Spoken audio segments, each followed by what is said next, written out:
విడుదల కాలం, అలాగే నీవు ఆశించిన స్థితిని చేరుకోవటానికి తగిన కాలం. 3 కాలాలు. ఒకటి, నువ్వు ఆశించినవి పొందుకోవటానికి నిర్ణయ కాలం. ఇంట్రెస్ట్ ఉంటే కొంచెం రాసుకోవా. ఆ కాలాన్ని ఏమన్నారు? నిర్ణయ కాలం. అలాగే నువ్వు అనుభవిస్తున్న శ్రమ నుంచి విడుదల పొందడానికి విడుదల కాలం.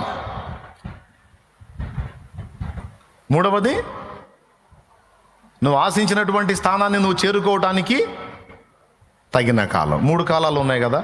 ఈ 3 కాలాలు ఎవరి చేతిలో పెట్టుకొని ఉన్నాడు? నీ విషయంలో ఈ ఆలోచన దేవునికి ఉందా లేదా? నీకు నమ్మకం ఉందా లేదా? ఎంతమంది ఒప్పుకుంటారు? రైట్, ఉంది కదా. ఇప్పుడు నువ్వే డిసైడ్ చేసుకో. దేవుడు నాకు తోడై ఉన్నాడు, నా జీవితంలోకి దేవుడు ఎంటర్ అయ్యాడు, నేను ఆశించినవి నాకు ఇవ్వడానికి ఒక కాలాన్ని నిర్ణయించాడు, నేను అనుభవిస్తున్న శ్రమల నుంచి నేను విడుదల పొందడానికి విడుదల కాలం కూడా నిర్ణయించాడు,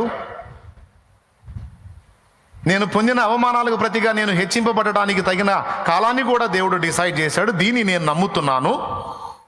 దీన్ని బట్టి, ఆయనను బట్టి నేను సంతోషంగా ఉండాలా లేకపోతే ఏడుపు కొట్టు బతికే బతకాలా అనేది నువ్వే నిర్ధారణ చేసుకో.